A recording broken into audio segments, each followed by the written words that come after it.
বাপজি আমার সোনা লালেরাও, আমি প্রতিটা বাপজি ভাইকে বলবো, আল্লাহর নবী দরদি নবী আমার জনাবে মোহাম্মদ রসুল্লাহ সাল্লাল্লাহু তাআলা আলাইহি ওয়াসাল্লাম নবী দুনিয়ার বুকে এক নয় দুই নয়, বিশ্ব নবী আমার 63 বছর বাপজি দুনিয়ার বুকে বেঁচে ছিলেন। ক বছর বললাম ভাই? 63 বছর। এই 63 বছরের মধ্যে বিশ্ব নবী রহমাতুল লিল আলামিন 1 2 3 4 করে নবী আমার 23 বছর মাত্র কলেমার দাওয়াত বাপজি দিয়েছিলেন। এই 23 বছর মানুষের দ্বারা দ্বারা কলেমার দাওয়াত একটা উদ্দেশ্য ছিল যে আমার পথহারা উম্মতেরা তারা কিভাবে জাহান্নাম থেকে তারা জান্নাতে যাবে, জাহান্নামের আযাব থেকে তারা কিভাবে মুক্তি পাবে। নবী আমার 13 বছর নয় 23 বছর নবী শুধু উম্মতি উম্মতি করে কেঁদেছেন। নবী এখনো বাপজি মদিনাতে রওজাতুল মানওয়ারায় নবীজির কবরে শুয়ে শুয়ে কাঁদছেন। বলুন সুবহানাল্লাহ। আজ আমরা বাপজি নবীকে চিনতে পারি নাই। আমার বিশ্ব নবী কবরের দিকে এত ভয় করতেন, এত কবরকে দেখে সাহাবাদের সামনে কবরের কথা পর্যন্ত আলোচনা করেছিলেন। কিতাবে লিখেছে আল্লাহ রসুল সাল্লাল্লাহু তাআলা আলাইহি ওয়াসাল্লাম মসজিদে নববীতে সাহাবাদেরকে নিয়ে বক্তব্য রাখছিলেন। আর যেমন আপনারা আমার সামনে বসে আছেন, নবীজি চেহারার দিকে চেয়েছিলেন আর নবীজি সাহাবাদের দিকে চেয়ে কথাগুলো আলোচনা করছিলেন। হঠাৎ করে সাহাবারা বলেন, দেখলাম নবী যে আমাদের দিকে তাকাতে থাকে তো নবী আর আমাদের দিকে তাকালেন না, নবী আকাশের দিকে আপনার তাকিয়ে থাকলেন।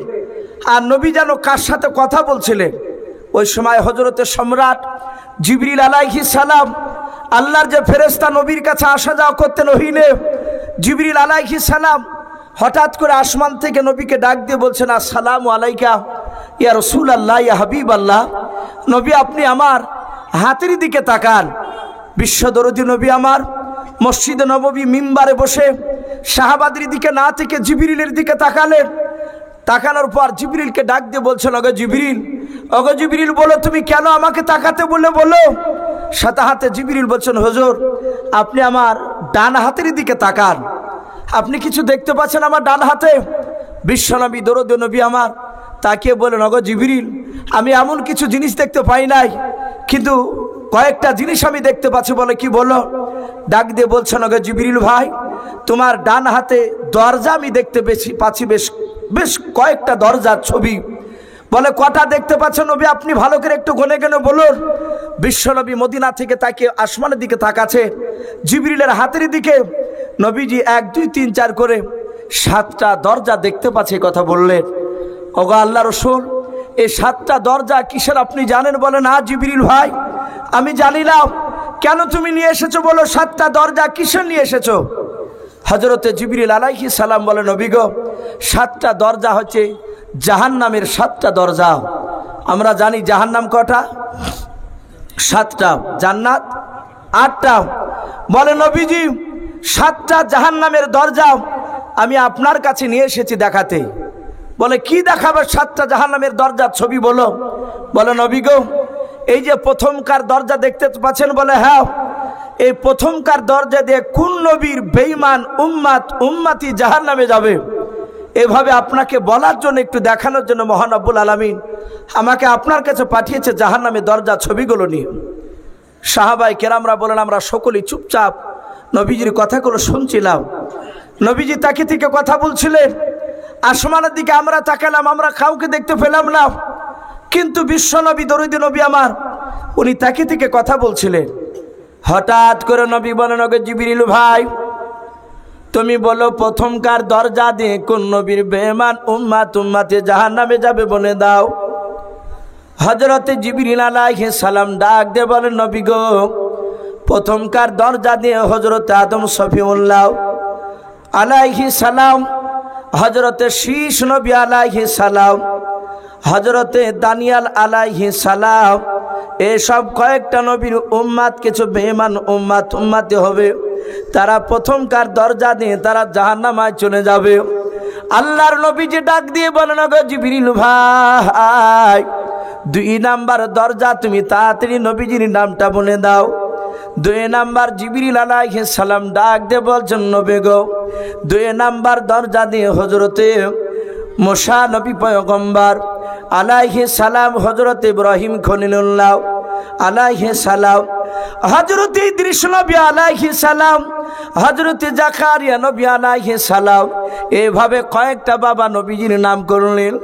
এসব নবীদের কিছু বেঈমান উম্মতি হবে, তারা 2 নাম্বার দরজা দিয়ে তারা জাহান্নামে চলে যাবে। আল্লাহর নবী জনাবে মুহাম্মদ রাসূলুল্লাহ সাল্লাল্লাহু তাআলা আলাইহি ওয়াসাল্লাম ডাক দিয়ে বলল, গো জিবরিল ভাই তাড়াতাড়ি বলো 3 নাম্বার দরজা দিয়ে কে যাবে বলো। হযরতে জিবরিল আলাইহিস সালাম ডাক দিয়ে বলছেন, নবী গো এই 3 নাম্বার জাহান্নামটার নাম আপনি কি জানেন বলে নাও। জিবরিল বলছেন, নবী এই 3 নাম্বার জাহান্নামটার নাম হচ্ছে হাবিয়া জাহান্নাম। কি নাম বললাম? সব জাহান্নামের চেয়ে সবচেয়ে কঠিন বড় বাপ যে আপনার জাহান্নাম হচ্ছে আপনার হাবিয়াও। আল্লাহর নবীজি ডাক দিয়ে বলছেন, গো জিবরিল ভাই ওই হাবিয়া দুজক খুব মারাত্মক গুনাহগারদেরকে দেওয়া হবে, খুব কঠিন জাহান্নাম বলে। হ্যাঁ, জাহান্নামের বর্ণনা বিশ্ব নবীজির সামনে বাবা জিবরিল আলাইহিস সালাম তিনি আলোচনা শুরু করে দিলেন। ডাক দিয়ে বলছেন, ওগো আল্লাহর নবী শুনে নেন, এই জাহান্নামকে একটাই জাহান্নাম, প্রতিটা জাহান্নামকে 1 না 2 নাই, ও নবীজি 70,000 জিঞ্জিরি দিয়া জাহান্নামকে বেঁধে রাখা আছে। বলুন সুবহানাল্লাহ। ওগো আল্লাহর নবী শুনে নেন, কিয়ামতের ময়দানে 1 না 2 নাই 70,000 জিঞ্জিরি দিয়া একটা জাহান্নামকে বাঁধা আছে। ওগো নবী শুধু জিঞ্জিরি নাই, 70,000 জিঞ্জিরিকে আবার একটা জিঞ্জিরিকে 1 নাই 2 নাই 70,000 ফেরেশতাতে আঁকড়ে ধরে আছে। বলুন সুবহানাল্লাহ। ও নবীজি এত জাহান্নামের শক্তি হবে সেদিন কিয়ামতের ময়দানে, যেদিন কঠিন আপনার যখন কিয়ামতের ময়দানে মানুষের যখন সমাগম হবে, জান্নাতীরা জান্নাতে চলে যাবে, জাহান্নামীদের যখন জাহান্নামের কথা ঘোষণা হবে, ওই সময় জাহান্নাম 70,000 ফেরেশতা 70,000 আপনার জিঞ্জিরি দিয়ে যে বাঁধা আছে, এই জাহান্নামকে নিয়ে টেনে টেনে আপনার জাহান্নামী ব্যক্তিদেরকে ধরতে যাবে। ওগো আল্লাহর নবীজি শুনে নেন, ফেরেশতাদের এত শক্তি। বিশ্ব নবী বলেন, ওগো জিবরিল ভাই তাড়াতাড়ি বলো ফেরেশতাদের কেমন শক্তি। আল্লাহর নবী বললেন, ওগো জিবরিল ভাই তুমি তাড়াতাড়ি বলো ফেরেশতাদের কেমন শক্তি হবে। জিবরিল আলাইহিস সালাম ডাক দিয়ে বলেন, নবী গো একটা ফেরেশতার এত শক্তি, সারা পৃথিবীর মানুষকে যদি একটা ফেরেশতা যদি আপনার জমিনকে খামচা মেরে ধরার পর 1 পাক দিয়ে যদি ঘুরিয়ে যদি আপনারা ছেড়ে দেয়, ওই আপনার 1 পাক ঘুরে দিয়েছি আপনার ওই দুনিয়াটাও ঘুরতে ঘুরতে 1 না 2 নাই 70,000 পাক ধরে ঘুরবে। বলুন সুবহানাল্লাহ। এইভাবে খামচা মেরে ধরে যখন একবার ঘুরে দেওয়া হবে, 70,000 পাক ঘোরার পরকার এই দুনিয়াটা থেমে যাবে। আল্লাহ রাসূল বলেন, ওগো জিবরিল ভাই এত শক্তি বলে। হ্যাঁ, আবার জাহান্নামকে একটা জিঞ্জিরিকে 70,000 ফেরেশতা দিয়ে ধরে আছে।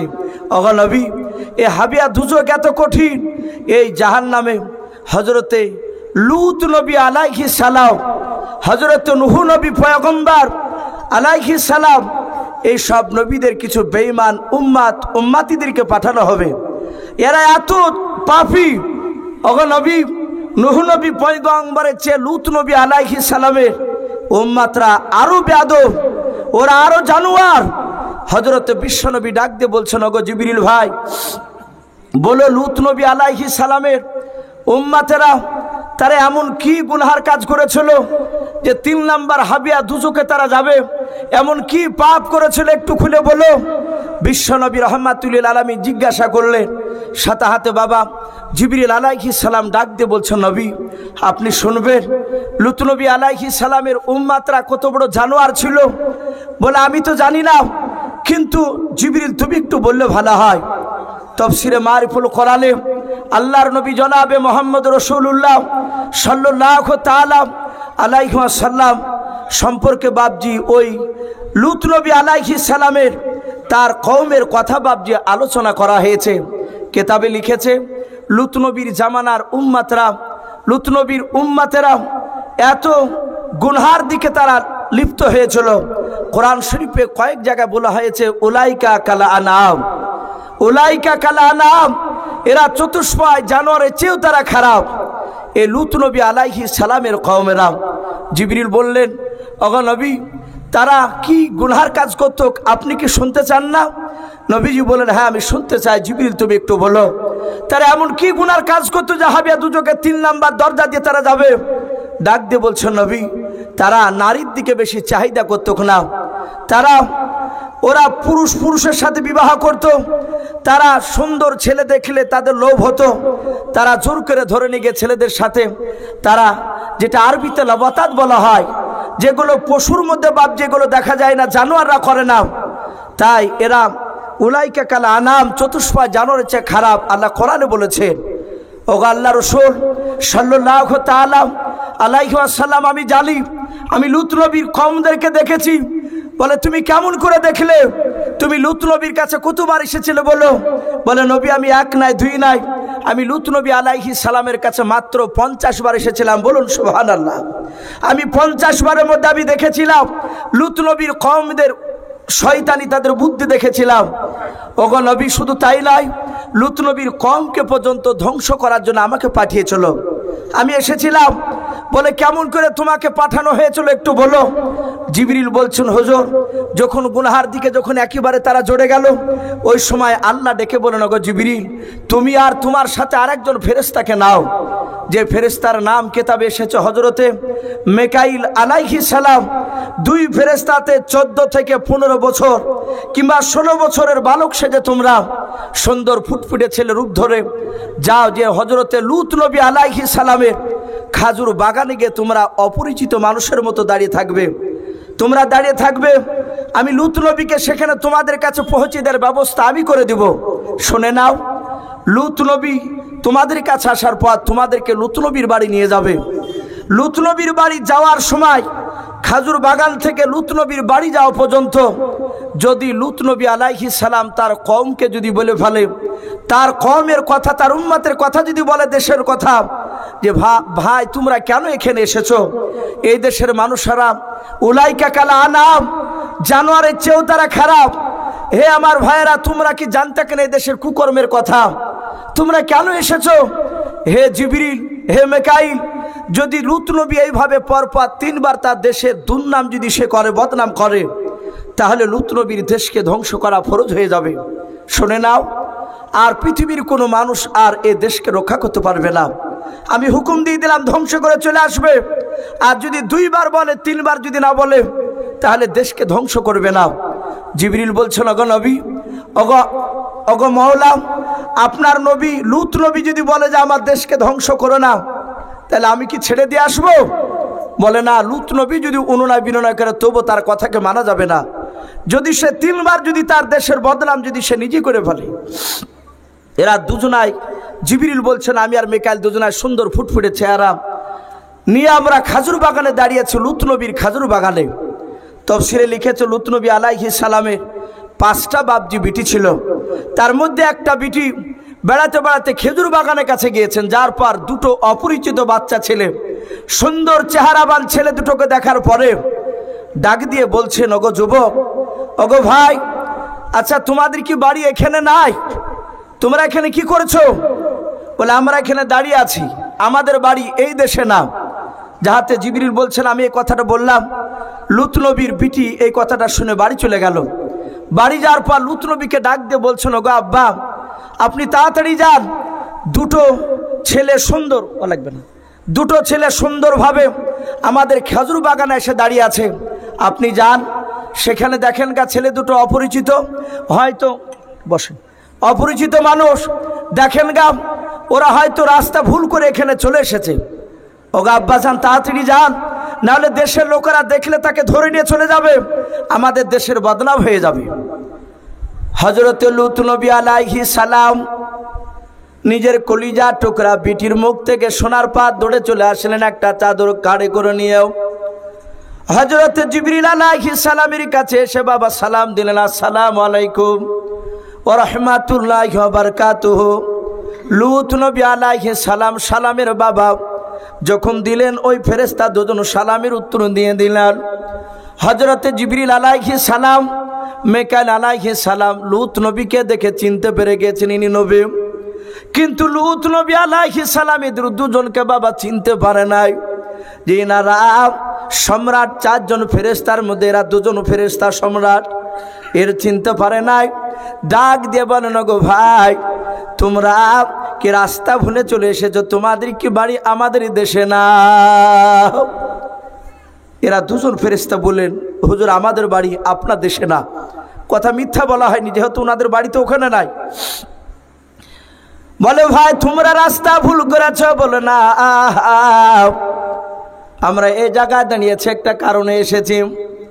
বলে কি কারণ, সেটা কি জানতে পারি? বলে নাও, আপনার কাছে এখন বলা যাবে না। লূত নবী আলাইহিস সালাম বলল, ভাই তাড়াতাড়ি তোমরা আমার চাদরের তলে চলে আসো। লূত নবী আলাইহিস সালাম 2 জনকে বাবা বগলের ভিতর নিয়ে হাত দিয়ে আপনার চাদর দিয়ে ঢেকে নিয়ে বললেন, ভাই তোমরা কি আমাদের দেশের কুকর্মের কথা কি জানো না? উলাইকা কাল আনআম, চতুষ্পা জানোয়ারের চেয়ে আমাদের দেশের মোড়লেরা খারাপ, আমাদের দেশের লোকেরা খারাপ। লূত নবী আলাইহিস সালাম এই কথা বললেন। জিবরিল আলাইহিস সালাম পাশের ফেরেশতা বাবা মিকাইল আলাইহিস সালামের জামাটাকে একটু চিমটি কাটলেন, টান দিয়ে বললেন, গো ভাই লূত নবী আলাইহিস সালাম একবার বললেন আর 2 বার বললেন, উনার দেশ ধ্বংস করে দিয়ে আমরা চলে যাব। হযরত লূত নবী আলাইহিস সালাম আবার কিছুটা রাস্তা যাওয়ার পর আবার ডাক দিয়ে বলছেন, ভাই আমি মনে হয় তোমাদের ইজ্জত রক্ষা করতে পারবো না। আমাদের দেশের লোকেরা উলাইকা কাল আনআম, আমাদের দেশের লোকেরা চতুষ্পায় জানোয়ারের চেয়ে খারাপ। হযরতে জিবরিল আলাইহিস সালাম আবার জামাটাকে বাবজা আপনার চিমটি কাটলেন। মিকাইল আলাইহিস সালামকে বলেন, ভাই 2 বার হয়ে গেল, বাড়ি পর্যন্ত আর একবার যদি আপনারা বলে দেয় তাহলে তার দেশকে ধ্বংস করে চলে যাবে, নবীর কথা শোনা যাবে না। মিকাইল ইশারা করলেন, অসুবিধা নাই, দেখি আর একবার বলে কি নাও। বাড়ির দরজায় নিয়ে যাওয়ার পর ডাক দিয়ে বলছো, না গো বিবি শুনে নাও, 2 জন মেহমান এরা দেখো আমার খাজুর বাগানে তারা রাস্তা ভুল করে চলে এসেছিল, যে কোনো কারণে তারা এই দেশে আসতে চেয়েছে। শুনে না, তাদের 2 জনকে আমি ধরে নিয়ে এসেছি না বিবি, খবরদার এদের 2 জনের কথা যেন গ্রামের মোড়লের কাছে কেউ যেন কখনো যেন তুমি গিয়ে বলবা নাও। লূত নবী আলাইহিস সালাম ওই ছেলে দুটোকে বাপজি জিবরিল আলাইহিস সালাম আর মিকাইল আলাইহিস সালাম 2 জনকে ধরে নিয়ে ঘরের ভিতরে বাপজি ভরে নিয়ে দরজা তালা মেরে দিলেন। লূত নবী আলাইহিস সালাম আবার বলেন, উলাইকা কাল আনআম, ওগো ভাই আমি মনে হয় তোমাদের ইজ্জত রক্ষা করতে পারবো না। আমি কোনো রকমে বাড়িতে নিয়ে এসেছি, দিনের বেলায় তোমরা থাকো, রাত্রিবেলা আমি তোমাদেরকে যান চলে যান, আমি খাবো না বললাম তো, যান হোক যান, আপনি বসে না, খাবো না বললাম তো। সঙ্গে সঙ্গে যখন ওই কথা বলা হলো, জগো শুনে না ভাই, আমি তোমাদেরকে রাত্রিবেলায় তোমাদের বাড়িতে তোমাদের দেশে নিরাপদে পৌঁছে দেওয়ার ব্যবস্থা আমি করবো। ওগো ভাই তোমরা কেউ যেন হইচই করবে না, চুপচাপ তোমরা এখানে বসে থাকবা। এরা 2 জনে বাপজি বসছে না, চুপচাপ দাঁড়িয়ে দাঁড়িয়ে দেখছে, এখনো তো গ্রামের মানুষ আসেনি। লূত নবী আলাইহিস সালাম ছেলে দুটোকে পাশে রেখে তার বিবির হাত ওখানে ধরে অনুনয় বিনয় করছে, ওগো বিবি আমি তোমার অনুরোধ করছি, তুমি বহু অন্যায় করেছো, খবরদার এই 2 জন মেহমানের কথা, আমার বাড়িতে যারা মেহমান এসেছে কথাগুলো গ্রামের লোকের কাছে বলো না। পৃথিবীতে বাপজি যত নবী রসুল এসেছে, প্রতিটা নবী রসুল তারা জান্নাতি না জাহান্নামী? ভাই একটু জোরে বলুন। আমাদের আকীদা পৃথিবীতে আদম নবী থেকে নিয়ে হযরতে মুহাম্মদ সাল্লাল্লাহু আলাইহি ওয়াসাল্লাম পর্যন্ত সব নবী রসুল, তারা প্রতিটা নবী রসুল তারা জান্নাতি, বলুন সুবহানাল্লাহ। কিন্তু প্রতিটা নবীর স্ত্রী বাপজি জান্নাতি নয়, মাত্র 2টো নবীর স্ত্রী আপনার হচ্ছে জাহান্নামী। তার মধ্যে থেকে নূহ নবী পয়গম্বর আলাইহিস সালাম তিনি জান্নাতি, কিন্তু ওনার স্ত্রী হচ্ছে জাহান্নামী। এবং নূহ নবী পয়গম্বরের ছেলে কেনানও জাহান্নামী। আর লূত নবী আলাইহিস সালাম জান্নাতি, আর ওনার এই স্ত্রী যার হাত দুখানা ধরে বারবার অনুরোধ করছে, এই লূত নবীর স্ত্রী হচ্ছে জাহান্নামী। ডাক দিয়ে বলল, বিবি তুমি জীবনে বহু অন্যায় করেছো, তুমি আমার কথা শোনো নাই। ডাক দিয়ে বলল, আমি তোমার কথা তো মানি। বলে না, তুমি আমার কথা মানো না। লূত নবীর স্ত্রী এমনি লূত নবীর সেবা করত। লূত নবীর গোসল করা পানি গরম প্রয়োজন হলে গরম পানি করে দিত। লূত নবী আলাইহিস সালাম গোসল করলে সাদা হাতে কাপড় নিয়ে এসে দিত, জামা পরে দিত, মাথা চুল দাড়ি আঁচড়িয়ে দিত, এমনকি খাবার পর্যন্ত মাঝে মাঝে খেয়ে দিত। কিন্তু লূত নবী আলাইহিস সালাম যখনই আপনার নামাজের কথা বলতেন, আল্লাহর কথা বলতেন, তখন আর লূত নবীর কথাকে বাপজি মানত না। অনেক মানুষ তার স্ত্রী 5 ওয়াক্ত নামাজ না পড়লে বিবিকে ছেড়ে দিবে এরকম কথা বাপজি আমাদেরকে মাঝে মাঝে ফোন করে। এই বছর 1.5 পূর্বেকার কথা বলছি। এই যে পাহাড়পুর বলে একটা গ্রাম নাই, গোপীনাথপুর পাহাড়পুর, এক ছেলে বাপজি কেরালাতে থাকে, ফোন করছে আমাকে, বলছি ইসু ভাই আমি ওই মাস 4 থেকে নামাজ পড়া ধরেছি, তা আমার বিবিকে এতগুলো নামাজ পড়ছে না, তা আমি সিদ্ধান্ত নিচ্ছি আমি এবার বাড়িতে গিয়ে আমার বিবি নামাজ না পড়লে বিবিকে আমি তালাক দিয়ে দিব, আমি ছেড়ে দিব, এ থেকে আমার গুনাহ হবে। আমি তাকে এই লূত নবী আলাইহিস সালাম আর নূহ নবী পয়গম্বর আলাইহিস সালামের বাপজি কথাগুলো একটু তুলে ধরলাম। আচ্ছা, নূহ নবী পয়গম্বর তার বিবি তার কথা মানে নাই, আচ্ছা ইচ্ছা করলে ওনার স্ত্রীকে উনি ছেড়ে দিতে পারতেন না? ওনাদের বিবিদেরকে তালাক দিয়ে দিতে পারতেন তো, ওনারা নবী। অথচ বিবিদেরকে তালাক দেয়নি, কিন্তু নামাজ পড়ার কথা বলা বাপজি বন্ধ করে নাই। বলুন আলহামদুলিল্লাহ। নামাজের কথা বলেছে, আপনাকে বলতে হবে। 24 পরগনার একজন আল্লাহর ওলি, আপনার বীরভূমের একটা অলির সাথে বাপজি সাক্ষাৎ হয়েছে স্বপ্নযোগে। কথা বুঝতে পেরেছেন? স্বপ্নযোগে অলিদের সাথে অলির বাপজি কথা হচ্ছে যে হে জুনাইদ অলি, তুমি হাসান অলির কাছে যাও। বীরভূমের বিখ্যাত অলি, দেওবন্দের একজন বিখ্যাত বুজুর্গ আলেম। তখন এই ছেলেটা এই 24 পরগনার যে আপনার অলি জুনাইদ, উনি স্বপ্ন ভাঙার পর সকালবেলায় তার শিষ্যদেরকে বলল, রাত্রিবেলা আমাকে বীরভূম জেলার এক পীরের সাথে অলির সাথে আমাকে দেখা করার কথা বলেছে, আমি তার কাছে যাব, চলো বাবা। 10-12টা বাপজি তার শিষ্য টাকা পয়সা বেঁধে নিলেন, চলতে লাগলে, হেঁটে চলে যায়। কয়েকদিন সফর করার পরে ওই গ্রামে বাপজি হাসান রহমাতুল্লাহের গ্রামে বাপজি পৌঁছালছেন। পৌঁছানোর পর ওনার বাড়ি কোনখানা জানে না, এ দূর থেকে গিয়েছে। এখন ওখানে যে গ্রামের কিছু লোককে বলল, আচ্ছা ভাই এখানে হাসান বলে কোনো মওলানা আছেন, পিসাই মানুষ, অলি মানুষ? তো বলে হ্যাঁ আছে, ওই দেখো সামনে যাও, যে দেখো গা তো পাটকুটির বেড়া দিয়ে ঘর, ওটা হচ্ছে ওনার বাড়ি। বলে তাই? বলে হ্যাঁ। জুনাইদ রহমাতুল্লাহ আলাইহি তেনার বাড়ির দরজায় গিয়ে সালাম দিলেন, আসসালামু আলাইকুম ওয়া রাহমাতুল্লাহি ওয়া বারাকাতুহু।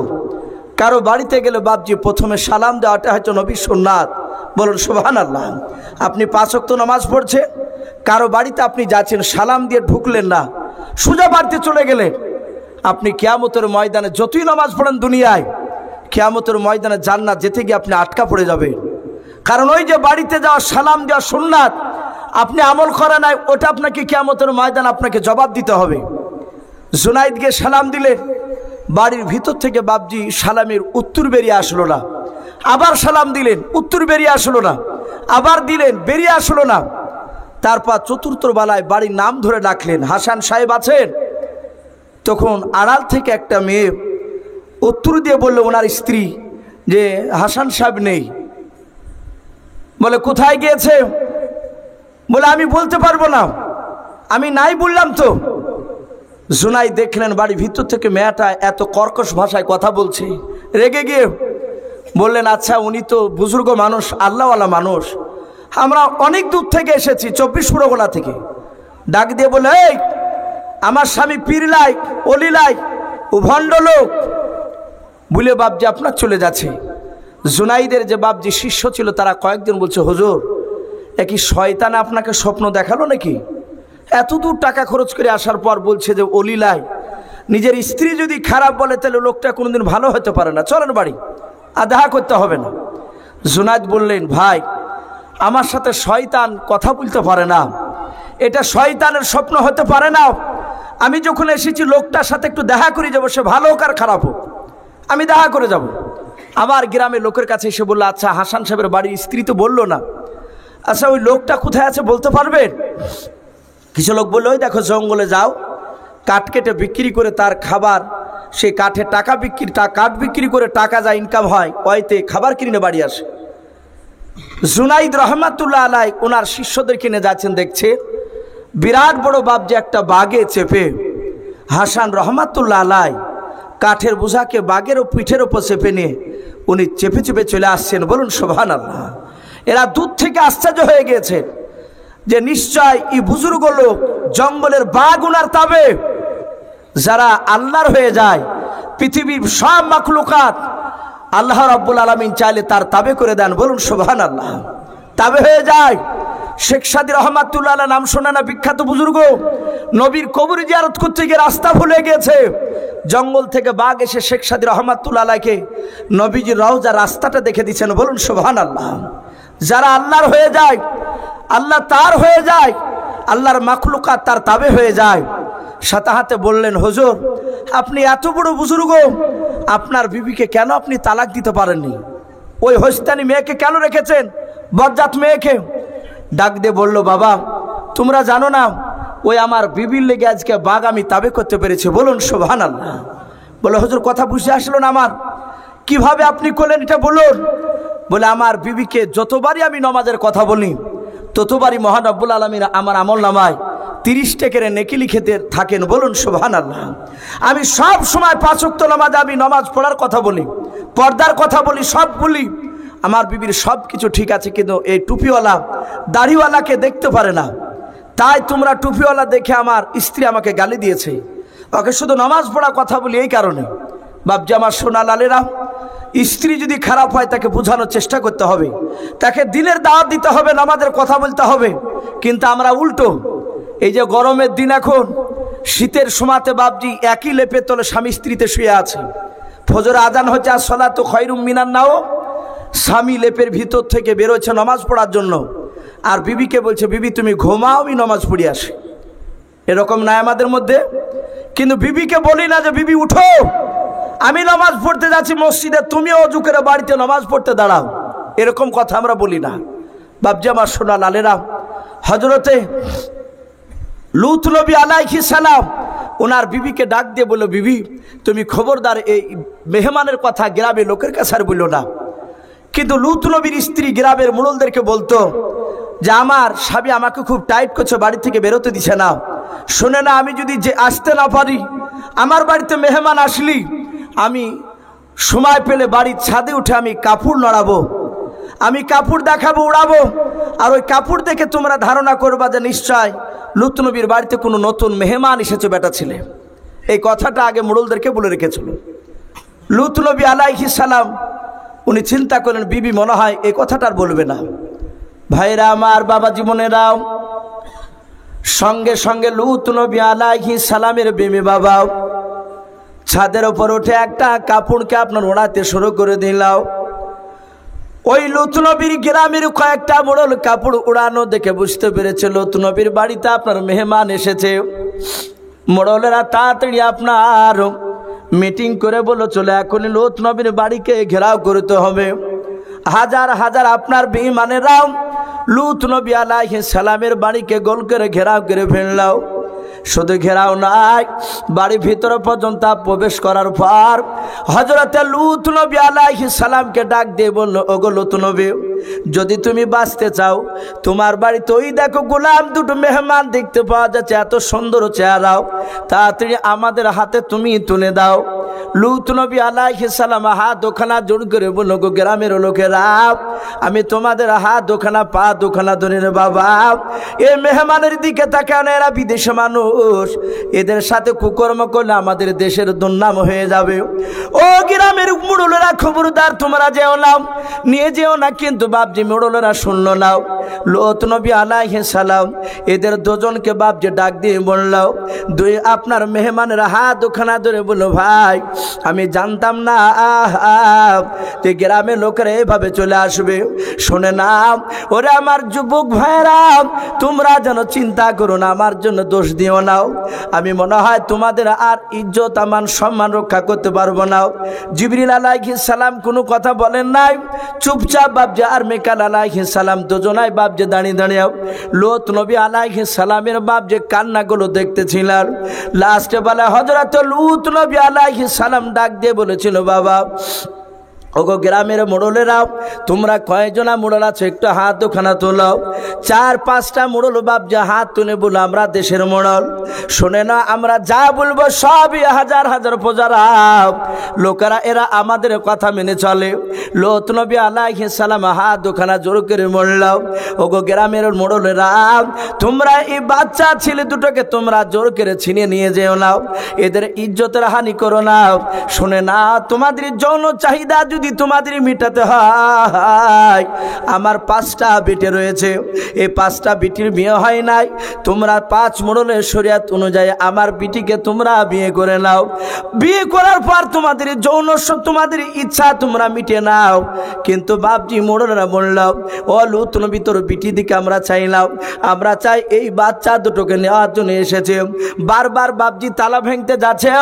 লূত নবী আলাইহিস সালাম তালা দোকানা ধরে বলছেন, ভাই তালা ভেঙো নাও। লূত নবী আলাইহিস সালামের করুণ কান্না দেখে হযরতে জিবরিল আলাইহিস সালামের চোখ দুটো বাপজি লাল হয়ে গেল। সাথে সাথে লূত নবী আলাইহিস সালামকে ধমক নিয়ে বাবা চিৎকার করে বলো, ওগো লূত নবী খবরদার, তুমি তালাটা হাত দিবা না, তালাটা ছেড়ে দাও। ডাক দিয়ে বলে, লূত নবী তোমাকে আর কান্না করতে হবে না, তুমি ঘরের দরজার তালা ছেড়ে দাও, তালা ছেড়ে দাও। এরা ফজরের আগ পর্যন্ত এর তালাকে ভাঙতে পারবে না। বলুন সুবহানাল্লাহ। যাহাতে লূত নবী বলে ডাক দিয়েছে, লূত নবী চমকে উঠেছে। আমি খাজুর বাগান থেকে আমার বাড়ি পর্যন্ত এদেরকে নিয়ে এসেছি, এরা আমাকে লেনদেন করে কথা বলছিল, নবীকে কথা বলছিল, আর আমার বাড়িতে এখন আমাকে ধমক দিয়ে লূত নবী বলে লেওদা করে কথা বলছে। লাই লূত নবী ছেড়ে দাও। লূত নবী ডাক দিয়ে বলল, ভাই তোমরা কারা? তোমাদেরকে চিনতে পারলাম না, কে তোমরা বলো? জিবরিল আলাইহিস সালাম ডাক দিয়ে বলছেন, ওগো লূত নবী, আমি হচ্ছি সম্রাট জিবরিল আলাইহিস সালাম। বলুন সুবহানাল্লাহ। আর উনি কে? উনি হচ্ছেন আমার মিকাইল আলাইহিস সালাম ফেরেশতা, যে মেঘ পানি টানি দেয়, রুজির যে দায়িত্ব নিয়ে আছেন মিকাইল আলাইহিস সালাম। আর আমি সম্রাট জিবরিল আলাইহিস সালাম। যাহাতে সম্রাট জিবরিলের কথা বললেন, হযরতে লূত নবী আলাইহিস সালামের চোখ দুটো মোটা মোটা হয়ে গেছে। বলে, ভাই আপনি? বলে, হ্যাঁ। আর লূত নবীও বাপজি লাউদা করে কথা বলছিলেন, সাধারণ ছেলে বলে। বলে, আপনি কি ব্যাপার এই বেশে গেল? বলে, আপনার দেশকে ধ্বংস করার জন্য আল্লাহ রাব্বুল আলামিন আমাদের দুজনকে পাঠিয়েছে। হে নবী, আমরা 14 বেশে আপনার বাগানে দাঁড়িয়েছিলাম। আল্লাহ বলেছেন, লূত নবীর বাগান থেকে নিয়ে বাড়ি পর্যন্ত যদি তার দেশকে 3 বার যদি বদনাম করে দেয়, তার দেশের লোককে যদি উলাইকা কাল আনাম বলে, তাহলে তার দেশকে ধ্বংস করে দিয়ে চলে আসবে। তা আপনার দেশ ধ্বংস করা ফরজ হয়ে গিয়েছে, আপনি দোয়া করলে আর এই দেশকে বাঁচানো যাবে না। হে নবী, একটাই রাস্তা আছে আপনার। বলে, কি রাস্তা? বলে, আপনার 5 মেয়ে আপনার উপর ঈমান এনেছে। বলে, হ্যাঁ। আপনার বিবি আনে নাই? বলে, না আমার বিবি আনে নাই। শুনে নাও, ওগো নবী লূত নবী আলাইহিস সালাম, মুসলিমে কয়েকজন তোমার উম্মাত রয়েছে, সবাই না। বলে, কয়েকজন? বলে, সেগুলোকে ডেকে নাও। ডেকে নেওয়ার পর ঘরের পেছন দিয়ে যে দরজাটা আছে, এই দরজা দিয়ে তোমার যারা তোমাকে মানে, তোমার বিবিকে নয়, তোমার বিটিদেরকে নিয়ে এই গ্রাম ছেড়ে তুমি চলে যাও। শুনে নাও, সকাল ফজর পর্যন্ত এরা যতই ছটপট করুক, যাইলে আসুক না কেন, দরজা ভাঙতে পারবে না, কারণ আল্লাহ রাব্বুল আলামিন তালাকে শক্ত করে দিয়েছেন। ওগো নবী, আপনি চলে যান, আপনি ফজরের আজানের আগ পর্যন্ত এদিকে ঘুরে তাকাবেন না। শোনেন নবী, আপনার লোকদেরকে বলবেন তারা যেন ঘুরে না তাকায়।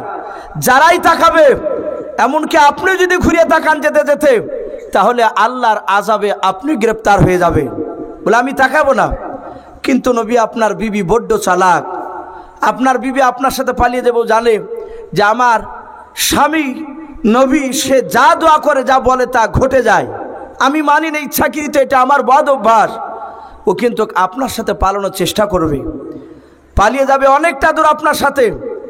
কিন্তু পেছনকার আওয়াজ শুনে যখন পেছন দিকে ঘুরে তাকাবে, তখন আপনার বিবি চুম্বকের মতো আযাবে চলে আসবে। কিন্তু আপনার দলবল না তাকালে তারা বেঁচে যাবে। লূত নবী আলাইহিস সালাম চলে গেলেন তার দলবল নিয়ে। হযরতে লূত নবী আলাইহিস সালামের এলাকাটাকে জিবরিল আলাইহিস সালাম আর মিকাইল আলাইহিস সালাম খামচা মেরে বাপজি মাটিকে ধরলে পুরা লুত নবীর এরিয়াটাকে বাপজি পুরো মাটি সহ তুলে নিয়ে আসমানের দিকে বাপজি চলে যেতে লাগলে। আর লুত নবীর কওমরা যারা জানোয়ার ছিল তারা সবাই চিৎকার করে কাদার বলে, ওকে মওলাই বারকার মতো বাঁচাও। কিন্তু মহান রব্বুল আলামিন তাদেরকে বাঁচার সুযোগ দিলেন না। ওপরে যখন চিৎকার করছিল তখন লুত নবীর স্ত্রী পেছন দিকে ঘুরে তাকালো, সাথে হাতে জাহান্নামে বাপজি সে আপনার পাকড়াও হয়ে গেল, আযাবে পাকড়াও হয়ে গেল। আর জিবরিল আলাইহিস সালাম জমিনখানাকে বাপজি উল্টে মাটিতে নিচে ফেলে দিলেন। তাফসীরে মারিফুল কোরআন এসেছে এখনো পর্যন্ত বাপজি সে জায়গায় পানি রয়েছে, দহ হয়ে আছে, পানির থাও নেই। তাই হযরত লুত নবী আলাইহিস সালামের ঘটনা জিবরিল আলাইহিস সালাম ডাক দিয়ে বলছে, নবী গো, এই 3 নাম্বার দিয়ে লুত নবী আলাইহিস সালামের বেঈমান উম্মতিরা যাবে। আল্লাহর নবী জনাবে মুহাম্মদ রাসূলুল্লাহ সাল্লাল্লাহু তাআলা আলাইহি ওয়াসাল্লাম নবী আমার ডাক দে বলেন, গো জিবরিল ভাই 4 নাম্বার দরজা দিয়ে কোন নবীর বেঈমান উম্মতি যাবে জাহান্নামে বলে দাও। আল্লাহর রাসূলের কাছে 1 না 2 নাই, 3 নাম্বার 4 নাম্বার 5 নাম্বার করে বাবা 6 নাম্বার পর্যন্ত যখন আলোচনা শুরু করে দিলেন, সব নবীদের নাম বাপজি আপনার করে দিলেন। 7 নাম্বার দরজার কাছে আল্লাহর নবী জনাবে মুহাম্মদ রাসূলুল্লাহ সাল্লাল্লাহু তাআলা আলাইহি ওয়াসাল্লাম তিনি দেখলেন 7 নাম্বার দরজার কাছে জিবরিল আলাইহিস সালাম আর কোনো কথা বলেন নাই, চুপচাপ তিনি আপনার দাঁড়িয়ে আছে। আল্লাহর নবী জনাবে মুহাম্মদ রাসূলুল্লাহ সাল্লাল্লাহু তাআলা আলাইহি ওয়াসাল্লাম ডাক দিয়ে বলছেন, গো জিবরিল ভাই তুমি 7 নাম্বার দরজার কাছে কেন তুমি কথা বলো নাই? তুমি 1 2 3 4 করে 6 নাম্বার দরজা তুমি নবীজির নাম করে নাও, ওই 7 নাম্বার দরজার কেন তুমি নবীর নাম করো নাই? জিবরিল তাড়াতাড়ি তুমি 7 নাম্বার দরজাটা নবীর নাম বলে দাও। কোন নবীর বেঈমান উম্মতেরাও 7 নাম্বার দরজা দিয়ে চলে যাবে জাহান্নামে। জিবরিল আলাইহিস সালাম তিনি কথা বলেন নাই। আল্লাহর নবী কয়েকবার জিজ্ঞাসা করলেন, গো জিবরিল ভাই তাড়াতাড়ি বলো। নবী আমার বলেন, আমি লক্ষ্য করে জিবরিলের চেহারার দিকে তাকালাম, হঠাৎ করে দেখলাম জিবরিলের 2 চোখের কোণা দিয়ে বাপ যে ঝরঝর করে পানি ঝরছিল। আল্লাহর নবী ডাক দিয়ে বলেন, গো জিবরিল ভাই তুমি একা করে তুমি 7টা নয় 6টা দরজা তুমি নবীর নাম করলে তোমার চোখে পানি দেখতে পাওয়া গিয়েছিল না। ও জিবরিল আমি 7 নাম্বার দরজার তুমি নাম করো না, তোমার চোখ দিয়ে কেন পানি ঝরা দেখতে পাওয়া যায় বলো? কেন তুমি কান্না করেছো বলো? জিবরিল আলাইহিস সালাম আস্তে করে বলছো, নবী গো 7 নাম্বার দরজার নামটা বলতে আমি বড্ড কষ্ট পাই। আল্লাহর নবী বলেন, গো জিবরিল ভাই কষ্ট পাবে না, তুমি তাড়াতাড়ি বলো। জিবরিল বলেন, নবীজি 7 নাম্বার দরজা দিয়ে ও আল্লাহর নবী আপনার কিছু 1 শ্রেণীর বেঈমান উম্মতি হবে, তারা 7 নাম্বার দরজা দিয়ে জাহান্নামে চলে যাবে। হে নবী আপনার এই জন্য আমার খুব কষ্ট হচ্ছে, কারণ আপনাকে আমি খুব বেশি ভালোবাসি। আল্লাহ রাসূল বলে, জিবরিল আমার 7 নাম্বার এই দরজা দিয়ে আমার উম্মতিরা যাবে, যারা বেঈমান তারা যাবে বলে। হ্যাঁ, সাথে হাতে বিশ্ব নবীজি কাঁদতে লাগলেন। জিবরিল আলাইহিস সালাম তিনি অদৃশ্য হয়ে গেলেন। নবীজি মসজিদে নববীতে আর বসলেন না, নবী ওখান থেকে সোজা বেরিয়ে রাহমাতুল লিল আলামিন জনাবে মুহাম্মদ রাসূলুল্লাহ সাল্লাল্লাহু তাআলা আলাইহি ওয়াসাল্লাম সোজা মসজিদে নববী থেকে বাপজি বাড়ির দিকে চলে গেলেন। সব সাহাবারা আর কথা বললেন না, যে নবী কথা বলতে বলতে নবী কাঁদতে লাগলেন। নবী নিশ্চয় কোনো আঘাত পেয়েছেন না, নবীকে এই সময় আর কথা জিজ্ঞাসা করা হবে না। সাহাবারা এত নবীকে ভালোবাসতেন যে নবীকে হয়তো জিজ্ঞাসা করতে গেলে হয়তো বেয়াদবি হবে, তাই সাহাবাই কেরামরা কিছু বললেন না। নবী সোজা বাড়ির দিকে চলে গেলেন। সাহাবারা ভাবলেন রসুল মনে হয় বাড়িতে চলে গেল, কিন্তু রসুল বাড়িতে যায় নাই। নবীজির বাড়ির পেছন দিক দিয়ে সোজা রাস্তা দিয়ে একেবারে সোজা মরুভূমির ময়দানে একটা জঙ্গলে গুহার ভিতরে গিয়ে বিশ্ব নবী দরদি আমার গুহার ভিতর সেজদায় পড়ে ইয়া উম্মতি কে নবী কাঁদতে শুরু করে দিয়েছেন। আমার বিশ্ব নবীর কলিজার টুকরা বিটি মা ফাতেমাতু জোহরা রাদিয়াল্লাহু তাআলা আনহা, নবীর যে 4টে বিটি ছিল তার মধ্যে সবচেয়ে যে আপনার জানের জান বিটি ফাতেমাতু জোহরা রাদিয়াল্লাহু তাআলা আনহা, তিনি মনে মনে ভাবলেন আমার আব্বা মনে হয় মসজিদে নববতী 3 দিন ধরে আছে। সাহাবারা চিন্তা করলে নবীজি হয়তো দুঃখ করে বাড়ি থেকে আসে নাই। আজ 3 দিন হয়ে গেল নবী মসজিদে আসে নাই। 3 দিন পার হয়ে 4 দিনকার দিন সাহাবায়ে কেরামরা মসজিদে নববী থেকে বাবা সোজা আল্লাহ রসুলের বাড়ির দরজায় চলে গেলেন। সাহাবারা যাওয়ার পর বাড়ির দরজায় গিয়ে সালাম দিলেন, আসসালামু আলাইকা ইয়া রাসূলুল্লাহ। যাহাতে সালাম দিয়েছেন ভিতর থেকে সালামের উত্তর বেরিয়ে আসলো মা ফাতেমাতুজ জোহরা রাদিয়াল্লাহু তাআলা আনহা। উনি সালামের উত্তর দিয়ে ডাক দিয়ে বলছেন, ওগো আব্বার বন্ধুরা, ওগো আমার আব্বার বন্ধুরা, আমার আব্বাজান কই? আজ 3 দিন হলো আব্বাজানকে আমি দেখতে পাই নাই, একটু আব্বাজানের কথাটা একটু বলো। হযরত আবু বকর সিদ্দিক রাদিয়াল্লাহু তাআলা আনহু বাবা উনি আপনার চিৎকার করে কান্না শুরু করে দিলেন। ওমরও কাঁদতে লাগলেন। নবীজির বন্ধু আবু বকর বলেন, ওরে আমার ফাতেমাও, আজ 3 দিন ধরে নবীজি আমাদের মসজিদে যায় না, 4 দিন হতে চললাও। ওরে ফাতেমা, আমরা ধারণা করেছি বাড়িতে নবীজি আছেন, বাড়ি থেকে বেরোই নাও। ফাতেমা কান্না করেছেন আর বলেন, আমি মনে মনে ধারণা করেছিলাম মসজিদে আছে। আবু বকর বলেন, মনে হয় আমার নবী আর পৃথিবীর বুকে বেঁচে নাই। নবীকে বেঈমানেরা হয়তো ধরে নিয়ে গিয়ে জবাই করে দিয়েছে। আল্লাহর নবী বেঁচে নাই। সাহাবায়ে কেরামরাও তারা আপনার পাগলের মতো বাপ যে আপনার খোঁজাখুঁজি শুরু করে দিলেন। হযরতে আবু বকর, হযরতে উমর ফারুক, হযরতে তালহা, হযরতে জুবাইর রাদিয়াল্লাহু তাআলা আনহুম আজমাইন, এই কয়েকজন সাহাবা বাপ যে আপনারা একত্রিত হয়ে মসজিদে নববীর দিকে গেলেন না, মরুভূমির ময়দানের দিকে বাপ যে খুঁজতে চলে গেলেন। আল্লাহর নবীকে কোথাও যেন পাওয়া যেন যায়। আল্লাহর নবীজিকে পাওয়া না গেলে হয়তো তারা থাকতে পারবে না। মাঠে যাওয়ার পর বাবা 2-3টা রাখালকে দেখছেন তারা দাঁড়িয়ে আছে। হযরতে আবু বকর ডাক দিয়ে বলেন, ওগো রাখাল ভাইরা, তোমরা কি আমাদের বিশ্ব নবীকে দেখেছো? বলো। রাখাল ছেলেরা ডাক দিয়ে বলছেন, গো ভাই, আমি তোমাদের নবীকে চিনি নাও, কিন্তু আমরা 3 দিন থেকে আমরা পেরেশান অবস্থায় আছি। বলে কেন? বলে ভাই, ওই দেখো দেখতে পাচ্ছ আমাদের ছাগল দুম্বা উটগুলো। বলে হ্যাঁ, ওই ছাগল দুম্বা উটগুলো 3 দিন ধরে আজকে ঘাস একটা মুখ দেয় নাই। তারা সব সময় গুহার ধানে দাঁড়িয়ে আছে।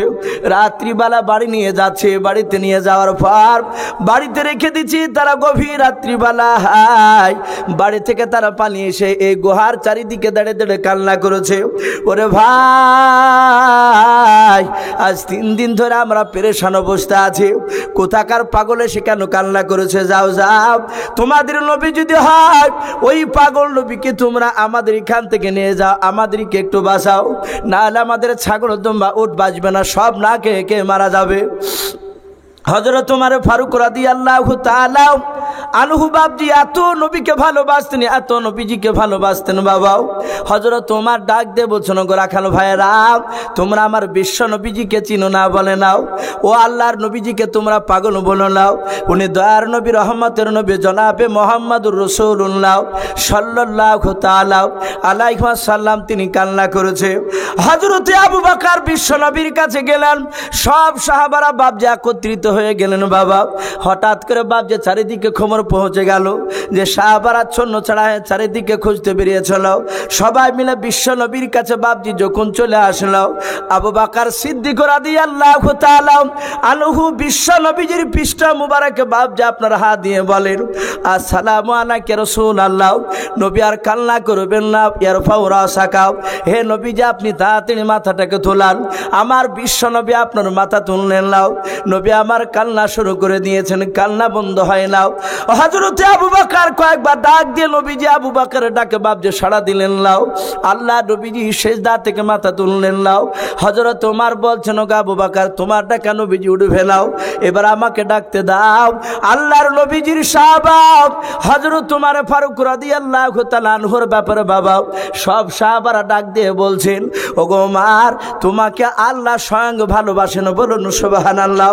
নবীও তোমাকে ভালোবাসে, কারণ আবু বকর নয়, ওমর বাপজি দিলি দিলি যেটা আপনার প্রকাশ করতেন বাবা, মনে মনে যেটা আপনার কইতেন, সেটা আমার আল্লাহ জিবরিলের মারফত ওহী দিয়ে আপনার প্রকাশ করে দিতেন, বলুন সুবহানাল্লাহ। ওমারের জীবনীতে একটা ঘটনা পাওয়া যায়।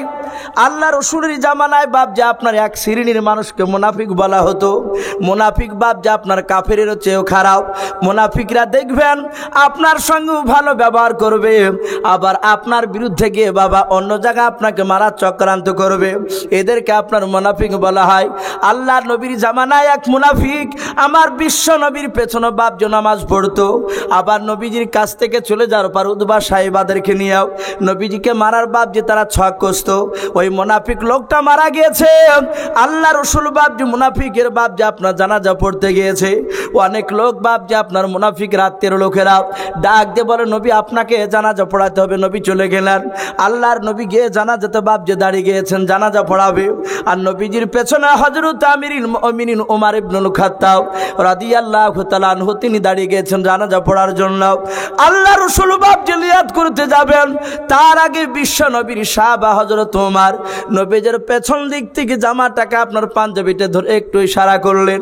হযরত ওমর মনে মনে ভাবছেন পাঞ্জাবিটা না যদি বেয়াদবি হয়ে যায় কিয়ামতের ময়দানে ওমর জান্নাত যেতে পারবে না। যাহাতে একটু জামাত ইশারা করেছেন। আমার দয়ার নবীজি পেছন দিকে ঘুরে বলেন ওরে আমার ওমর তুমি কেন আমার পৃষ্ঠা মুবারকে তুমি জামা ধরে একটু টান দিলে বলো, কেন আমার পেছনকার জামা ধরে টান দিলে বলো। হযরত ওমর আস্তে করে বলছো নবী বেয়াদবি হলো মাফ করবেন, খবরদার এই মুনাফিক বেঈমানের আপনি জানাজা পড়াবেন না। আল্লাহর রাসূল বাপকে ডাক দিয়ে বলুন ওমর তুমি বারণ করার কেউ? এই ওমর তুমি কেন আমাকে বারণ করেছো বলো। ওমর বলছে নবী কি দুশমন আমার এটা মনে বলছে আপনি পড়াবেন নাও, আপনি জানাজা পড়ায়েন নাও। নবী বলেন ওমর রে আমি তোমার কথা শুনবো না, এখনো আল্লাহর তরফ থেকে ওহী আসে নাই মুনাফিকের জানাজা পড়ো না। রসুলের কথা আল্লাহ বলেন নাই, অতএব আমি তোমার কথা মানবো না, আমি জানাজা পড়ে দেব।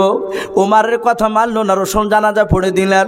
মাটি দেওয়ার পর বাপ নবী আয়েশা সিদ্দিকা রাদিয়াল্লাহু তাআলা আনহার ঘরে গিয়ে নবী আরাম করেছিলেন। আর ওই সময় হযরত সম্রাট জিবরিল আলাইহিস সালাম আল্লাহ হুকুমে বাপ যে আপনার চলে আসার পর নবীজিকে বলেন আসসালামু আলাইকা ইয়া রাসূলুল্লাহ ইয়া হাবিবাল্লাহ। আল্লাহর নবীজিকে ডাক দিয়ে বলছেন নবী গো আপনি আজ যে মুনাফিকের জানাজা পড়িয়েছেন বলে হ্যাঁ। নবীজি আগামীতে যদি কোনো মুনাফিক মারা যায় আর কোনো মুনাফিকের জানাজা আপনি পড়াতে যাবেন না। বলুন সুবহানাল্লাহ। কথা বুঝতে পারেন নাই? হযরত ওমরের মন ছিল যে জানাজা না পড়াক, ওমর বাধাও দিয়েছিলেন। রসুল শুনলেন না, বাড়ি চলে গেলেন। আর অমনি জিবরিলের মারফত আয়াত দিয়ে জানিয়ে দিচ্ছেন। আমার বিশ্বনবী আর থাকতে পারলেন না, সোজা দৌড়ে এসে মুচকে মুচকে হাসছেন আর বলছেন ওরে ওমর আল্লাহ তোমাকে এত ভালোবাসে, আমি দেখেছি তুমি যেটা মুখ দিয়ে বের করেছে সেটা আল্লাহর ওহিতে পরিণত হয়েছে। বলুন সুবহানাল্লাহ। সেই ওমর সব সাহাবারা বলছেন ওগো ওমর ভাই আপনি দেখেন নবীকে ডাকেন, দেখেন নবী উঠবে। আল্লাহর নবী জনাবে মুহাম্মদুর রাসূলুল্লাহ সাল্লাল্লাহু তাআলা আলাইহি ওয়াসাল্লাম নবীজি সিজদা অবস্থায় আছেন, বাপ যে মাথা তুলেন নাই। ওমর হাত দিলেন, বাপ যে মাথা উঠালেন নাও। সব সাহাবারা ডাকলেন না, কারো কথা সাড়া দিলেন নাও। নবী আমার শুধু কান্না করেছেন উম্মতে উম্মতে উম্মতের কি হবে। আবু বকর ওমর ফারুক রাদিয়াল্লাহু তাআলা আনহুম আজমাইন দুজন সাহাবা ডাক দিয়ে বলছেন গো আমার সাহাবায়ে কেরাম শুনে নাও, পৃথিবীর মধ্যে সবচেয়ে আমার বিশ্ব নবীকে দেখতে পেয়েছে মা ফাতেমা জোহরা রাদিয়াল্লাহু তাআলা আনহাকে বেশি ভালোবাসেন। বলুন সুবহানাল্লাহ। আল্লাহর নবী ফাতেমাকে ভালোবাসেন। ওরে আমার সাহাবায়ে কেরাম যাও ফাতেমাকে ডেকে নিয়ে এসো। ফাতেমা না বলে নবীজি মাথা তুলবে নাও। ভাইরা আমার বাবা জীবনেরাও আল্লাহর নবী ফাতেমাকে এত ভালোবাসতেন, এত ভালোবাসতেন।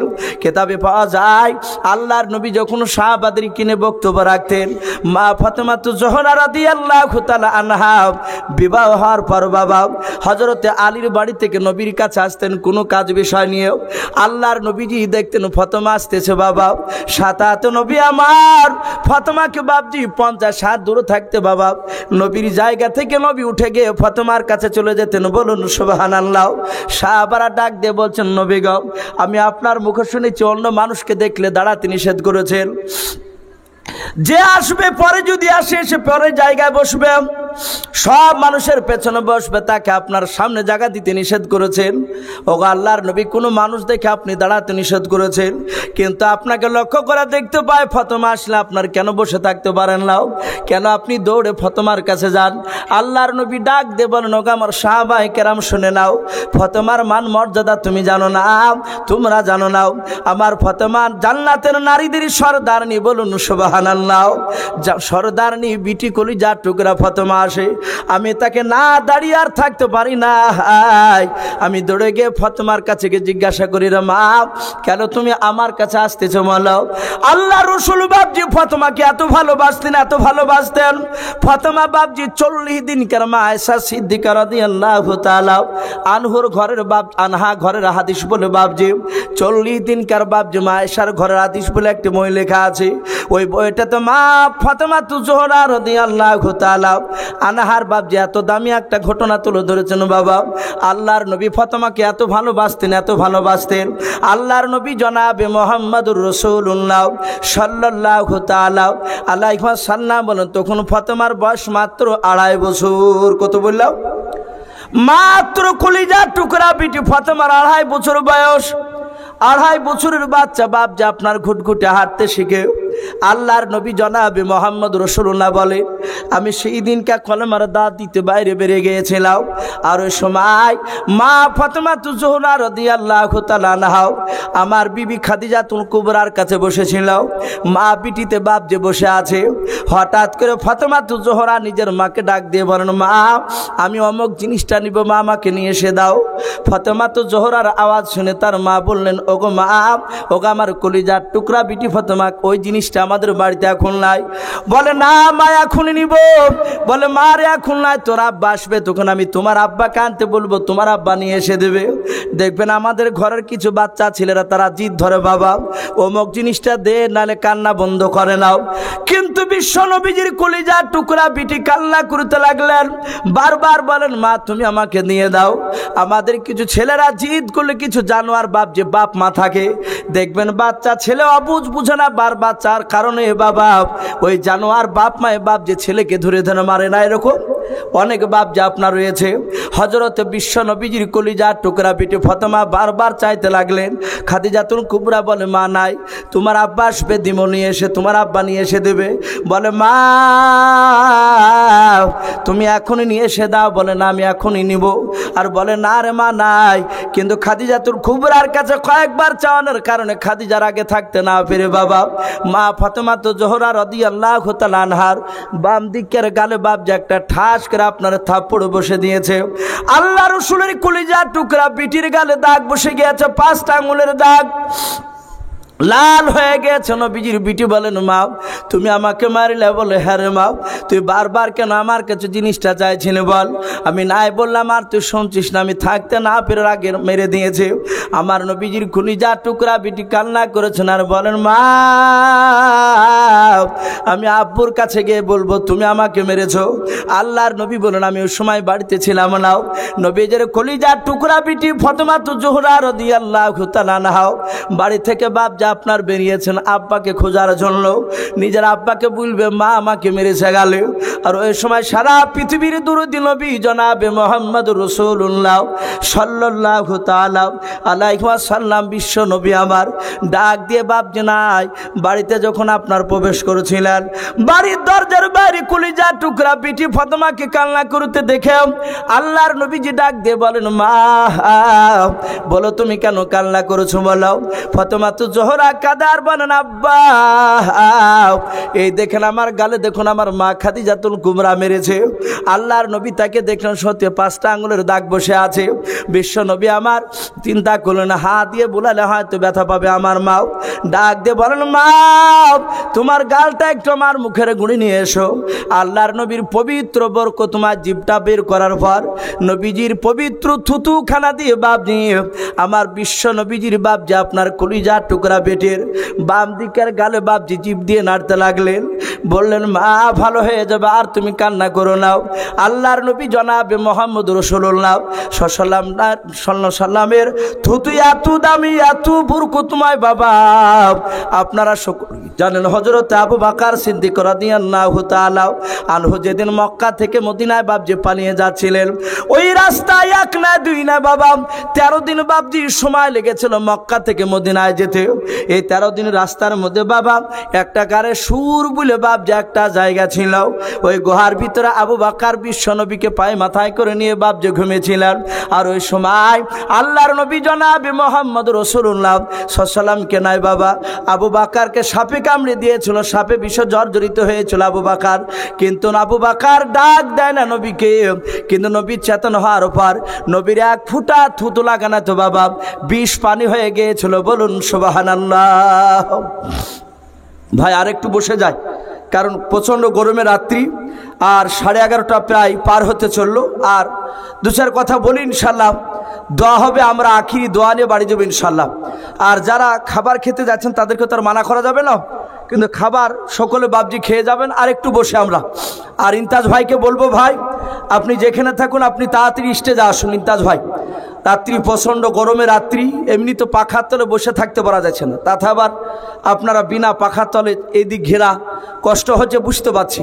তা আমি বলছিলাম, বিশ্বনবী রহমাতুল আলামিন ডাক দিয়ে বলেন, ওরে ফাতেমা মা তুমি কেঁদো না, আমার থুতুখানা দিয়ে আমি তোমার গালে হাত বুলে দিয়েছি, জিভ দিয়ে তোমার গালের ব্যথা ভালো হয়ে যাবে। ওগো মা তুমি বাড়িতে চলো, আমি খাদিজাতুল কুবরার কাছে নিয়ে যাব। আমার বিশ্বনবী রহমাতুল আলামিন মা ফাতেমাতুজ জোহরা রাদিয়াল্লাহু তাআলা আনহাকে রাসূল বুকে করে ধরে নিলেন, বুকে করে তুলে নিয়ে দরদি নবী রহমাতুল আলামিন সঙ্গে সঙ্গে বাপজি ওই জায়গায় খাদিজার বাড়িতে নিয়ে যাওয়ার পর ডাক দিয়ে বললেন, ওগো খাদিজা, ওগো খাদিজা তুমি আমার মাকে মেরেছো। আমার খাদিজাতুল কুবরা রাদিয়াল্লাহু তাআলা, থাক ওদিকে থাকুন, ওদিকে হোক না, রাদিয়াল্লাহু তাআলা আনহা বাপজা আপনার নেমে আসলেন।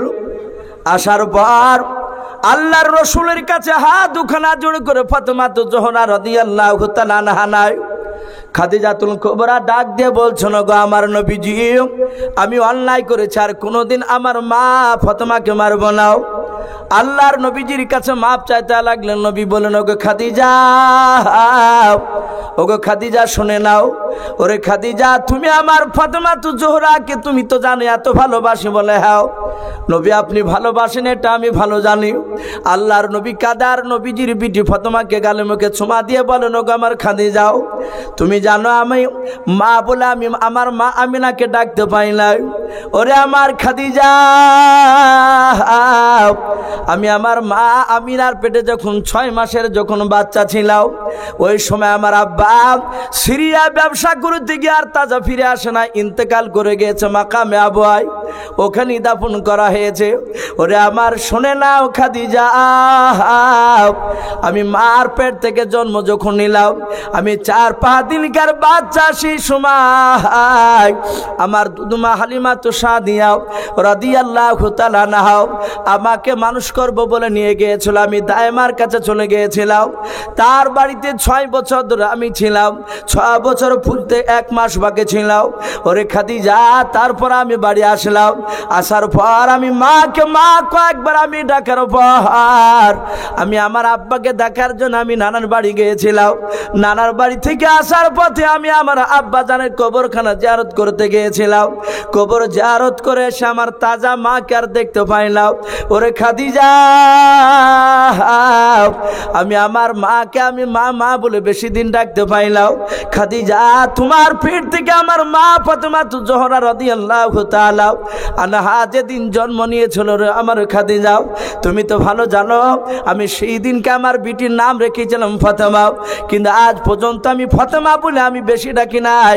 আমি বারবার আমি মা মা করে ডাক নি। আমার ফাতেমাকে মা বলে যখন আমি ডাক দিই, আমার ফাতেমা যখন আমাকে আব্বু বলে ডাক দেয়, তখন আমি মনে মনে ধারণা করি আমার মা আমিনা ডাক দিতেছে। বলুন সুবহানাল্লাহ।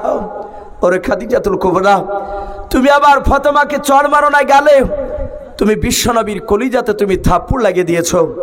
আমার বিশ্বনবী খাদিজাকে মাফ করে দিলেন।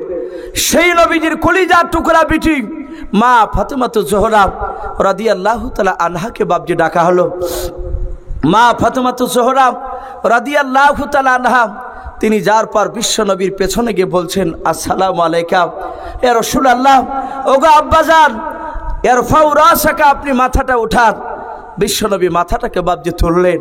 ফাতেমাতুজ জোহরার হাতখানা জোরে ধরে বললেন, বিটি তুমি এসেছো? বলে, হ্যাঁ আব্বা আমি এসেছি। আপনি 3 দিন ধরে আমাকে না দেখা দিয়ে আপনি কিভাবে গুহার ভিতর আছেন বলুন।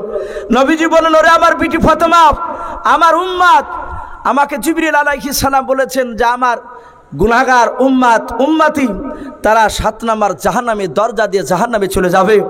আমি নবী সহ্য করতে পারি না, আমার উম্মতরা জাহান্নামে যাবে, আমি সহ্য করতে পারি না।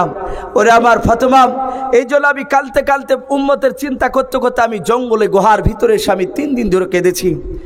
সাথে সাথে জিবরিল আলাইহিস সালাম চলে আসলেন। আসার পর বলেন, আসসালামু আলাইকা ইয়া রাসূলুল্লাহ, নবী আপনি কাঁদবেন না, আপনাকে মহান রব্বুল আলামিন 3টা জিনিস দান করেছে, যে 3টা জিনিস অন্য নবীদেরকে দেয় নাই, শুধু আপনাকে একাই দিয়েছেন 3টা।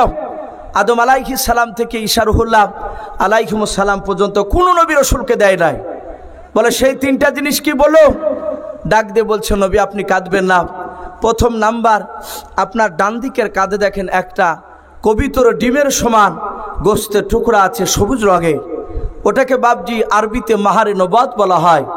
ওগো নবী, ওটা মাহারে নবাত একমাত্র আপনাকে দিয়েছে, আর কোনো নবীকে দেয় নাই। এবং সে মাহারে নবাতে আখিরি জামানা নবী ওটা ইস্তিয়াম, ওটাকে বলতে চেয়েছে। ওগো নবী, 2 নাম্বার শুনে নেন, আপনাকে সূরা ফাতিহাটা দান করেছেন, বলুন আলহামদুলিল্লাহ। এই সূরা ফাতিহা, এই সূরা ফাতিহা কোনো নবীকে দান করে নাই, কোনো নবীর ওপরে গোটা সূরা ফাতিহাটা নাজিল করে নাই। হে নবী, আপনাকে দিয়েছেন। আমরা জানি না সূরা ফাতিহার কত মূল্য। কোরআন শরীফের তাফসীর মারিফুল কোরআন, তাফসীরে আপনার মাযহারি, তাফসীরে ফি জিলালিল কোরআন, এক একটা তাফসীরে বাপজি এই সূরা ফাতিহার বাপজি নাম দেওয়া আছে। তাফসীরে মারিফুল কোরআনে এই সূরা ফাতিহার 51টা নাম আছে, বলুন সুবহানাল্লাহ। কটা বললাম? 51টা নাম। আমরা 2-3টা নামে জানি। উম্মুল কিতাব বলা হয়, উম্মুল কোরআন বলা হয়। এই সূরা ফাতিহাকে সূরাতুশ শিফা বলে।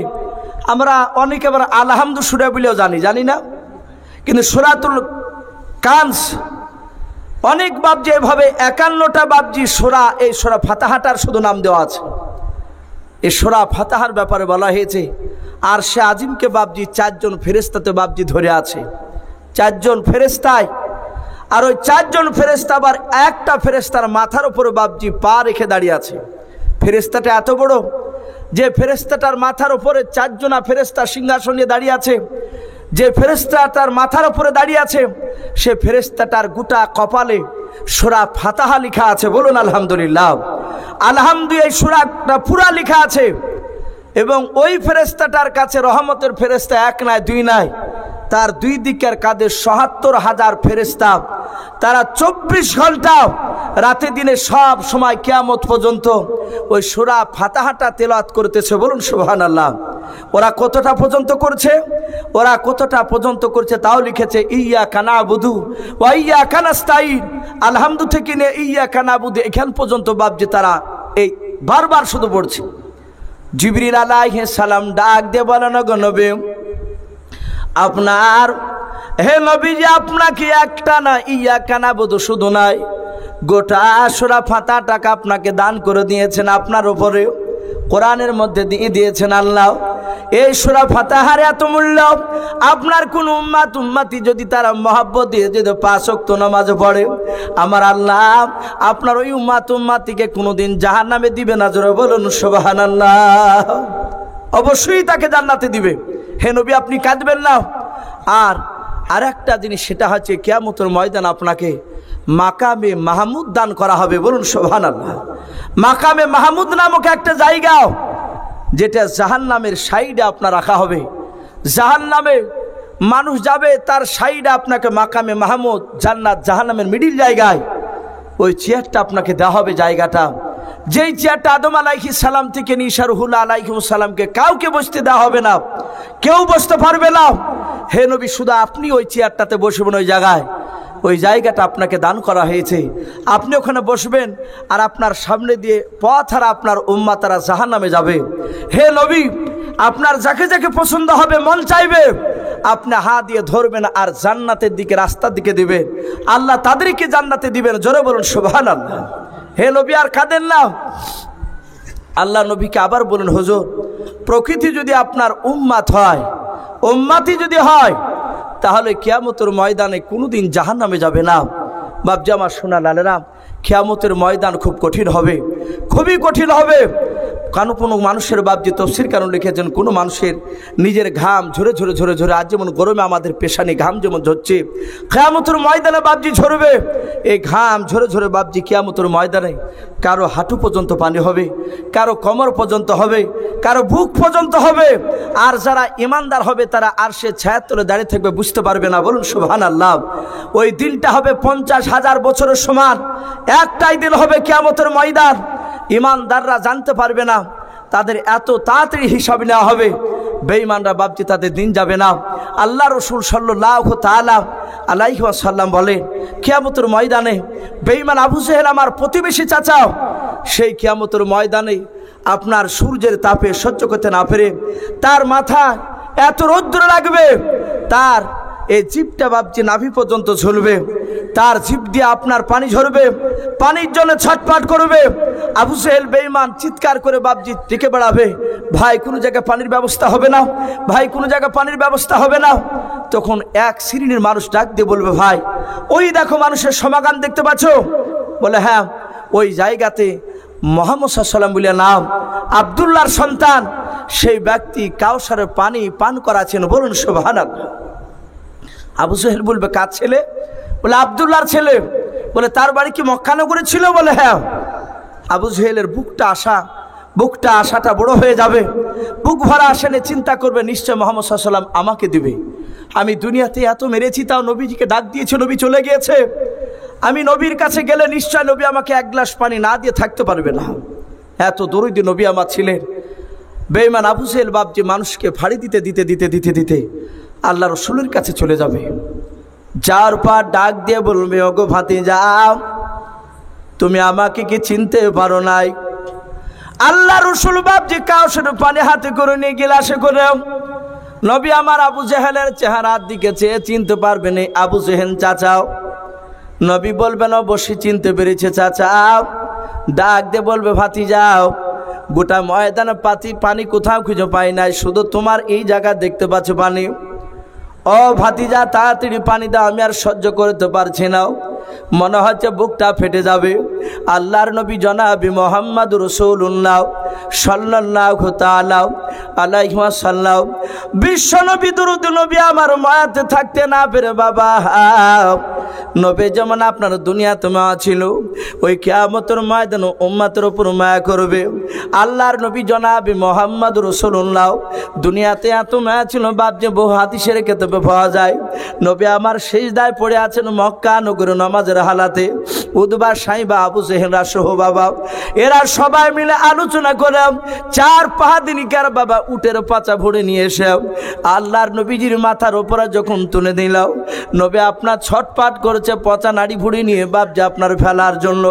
নবী মাথা তুলতে পারে নাই।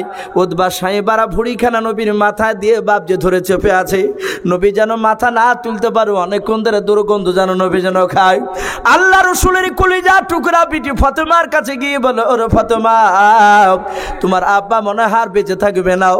বলে, কি হয়েছে? বলে, মসজিদে যাও, তোমার আব্বার মাথায় উতবা সাহেবারা পচা ভুঁড়ি নিয়েও চেপে দিয়ে তারা ধরে আছে, তোমার আব্বাকে মাথা থেকে ভুঁড়ির তল থেকে বেরোতে দেয় নাও। আল্লাহর কলিজার টুকরা বিটি, নবীজির কলিজার টুকরা বিটি মা ফাতেমা তো জোহরাও, আল্লাহর দোস্ত হাবিবুল্লাহর বেটে মা ফাতেমা তো জোহরা রাদিয়াল্লাহু তাআলা আনহা তিনি দৌড়ে আসলেন। উতবা সাহেবাদেরকে বললেন, গো গ্রামের চাচারাও, তাড়াতাড়ি আমার আব্বাকে ছেড়ে দাও। উতবা সাহেবারা ছেড়ে দিয়ে চলে গেল। দূরে তারা দাঁড়িয়ে আছে, বিশ্ব নবীজির বিটি যদি কিছু বলে তাহলে ধরে ধরে মারবে। আল্লাহ নবীজির কলিজার টুকরা বেটে 8 বছরের মেয়ে বাবা ফাতেমা তাড়াতাড়ি আপনার ভুঁড়িটাকে শুনে দিলেন। আল্লাহর নবী উঠলেন, কান্না করেছেন পাগলের মতো। আল্লাহর নবীজি কাঁদি ফাতেমার বুকটাকে বাপজি নাই ভাবে হাতখানা জোরে ধরে বলেন, মা আমি কোনো অন্যায় করি নাই রে মা, আমি এখানে ইবাদত করেছিলাম, আল্লাহকে ডাকছিলাম, আর ওরা এসে পচা ভুঁড়ি নিয়ে এসে মাথায় দিয়ে আমাকে চেপে ধরেছিল।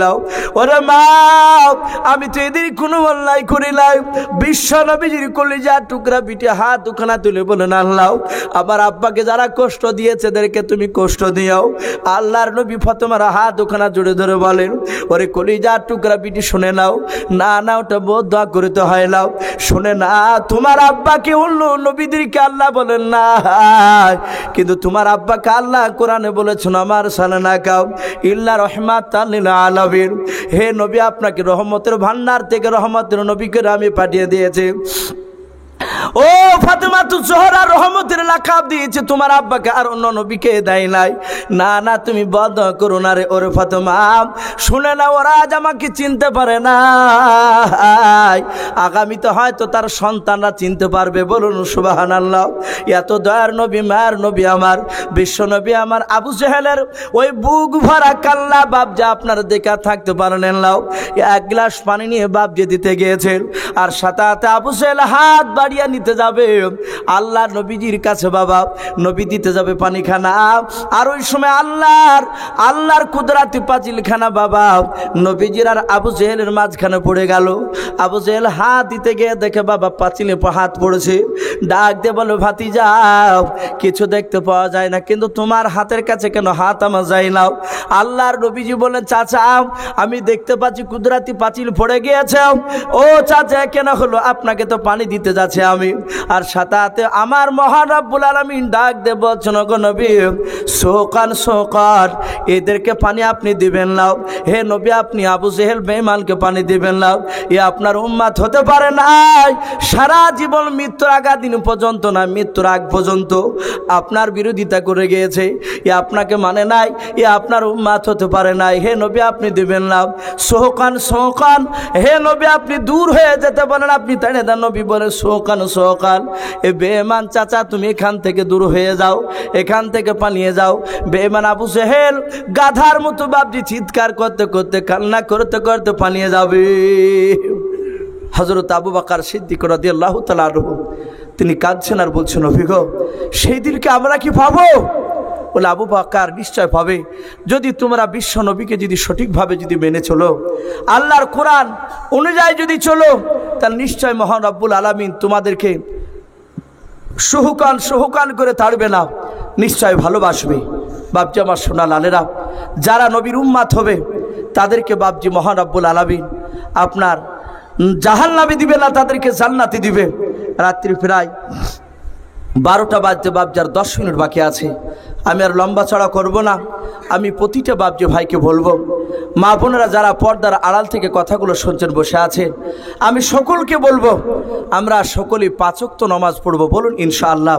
আমার পূর্বেকার বক্তা মুফতি জার্জিস হোসেন সাহেব খুবই দামি দামি কথা উনি বলে গিয়েছেন, আমি আর দ্বিতীয়বার সে কথাগুলো আমি আর বলতে চাচ্ছি না। আমি সকলকে বলবো ভাই কিয়ামতের আলামত শুরু হয়ে গিয়েছে, একটু লক্ষ্য করে দেখবেন। আমার বিশ্বনবী সাল্লাল্লাহু তাআলা আলাইহি ওয়াসাল্লাম বলেছেন কিয়ামতের আগে মানুষ তাড়াতাড়ি মরে যাবে, প্রতিটা জিনিসের বরকত উঠিয়ে নেওয়া হবে। লক্ষ্য করে দেখবেন আজ থেকে প্রায় 20 বছর 25 বছর আগে মানুষ বিছনাতে পড়ে থেকে বাপজি বেশিরভাগ মানুষ ঘা ধরে ধরে মারা যেত, গেদে ঘা হয়ে যেত। কিন্তু আজ 100টা মানুষের মধ্যে আপনি লক্ষ্য করে দেখবেন আপনার 98টা মানুষ বিছনাতে পড়ে থেকে মরছে না, দাঁড়াস করে পড়ে মরে যাচ্ছে। এই তো আজ আপনার ঈদের আগা দিন মনে হয় ছয়ঘড়ি হাজিরডাঙ্গা গ্রামটা নাম অনেকেই জানেন, আপনারা হয়তো চিনেন। ওই গ্রামের এক ভদ্রলোক পাট কাটতে গিয়েছে, পাট কাটতে গিয়ে পাট কেটেছে, খাবার খেয়েছে, খাওয়ার পরে তার শরীর ভালো করছে না। একটা লোককে বলেছে, ভাই আমাকে একটু মোটরসাইকেলে নিয়ে চলো তো। সে বলেছে আপনি একটু হাঁটুন, আমি আসছি। তার একটু কাজ ছিল, সে আপনার হাঁটুন বলেছে। ও একটু হাঁটতে গিয়ে পাটির ভেয়ে পড়ে উল্টে পড়ে গিয়ে আর মোটরসাইকেল আর রাস্তা থেকে দেখতে পায়নি, ভেবেছে মনে হয় বাড়ি চলে গেছে। বাড়িতে গিয়ে খোঁজ নিচ্ছে, অমুক ব্যক্তি আসেনি। বলে না তো। ঘুরে আবার গিয়ে দেখছে মানুষটা আর বেঁচে নাই, মরে গিয়েছে। অথচ যারা ওর সাথে পাট কাটছিল তারা বলছে একই সঙ্গে খাবার খেলাম, হাসলো। অথচ সে ভাবতে পারেনি যে তার মৌত ওখানে আজরাইল চলে এসেছে। ভাই, এটা হচ্ছে কিয়ামতের আলামত। এই যে পানি হচ্ছে না, আজ বলেন তো যারা বয়স্ক লোক এইভাবে এই বছর যেভাবে মাঠের পানির না হওয়ার কারণে বাপজি মরেছে, আজ থেকে মনে হয় 20 বছর আগে এইভাবে কোনোদিন এত পাট মরে নাই। বহু বয়স্ক লোক বলছে জীবনে এরকম এত পাট মারা দেখেন। যেই জায়গার ভুঁয়ের পাট মারা কথা নাই সেই ভুঁয়ের পাটেও বাপজি মরে যাচ্ছে।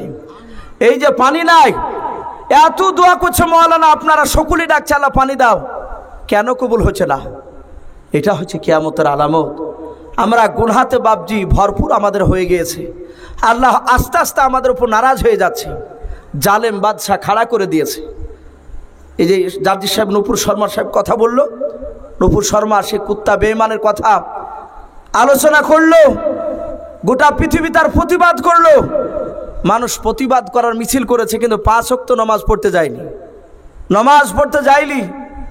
অথচ মহান রব্বুল আলামিন বলেছেন তার নবী, কোনো মানুষ যদি 5 ওয়াক্ত সারা পৃথিবীর মানুষ যদি হয়ে যায়, 5 ওয়াক্ত নামাজি যদি হয়ে যায়, গোটা পৃথিবীর বেঈমানদের শক্তি বাপজি মুসলমানের পায়ের তলে হয়ে যাবে। কিন্তু ভাই আমাদের আমল নেই। মসজিদে 4-5টা লোক, আরও 3 দিন বাপজি পাওয়া যাচ্ছে না। এই গরমে কেউ ফ্যানের হাওয়া খাওয়া লেগে যাচ্ছে। এখন সামনে আবার শীত পড়বে, যা 2টা মুসল্লি পাওয়া যাচ্ছে ও 2 টাকা দেখতে পাবেন না, ওয়াও হারিয়ে যাবে।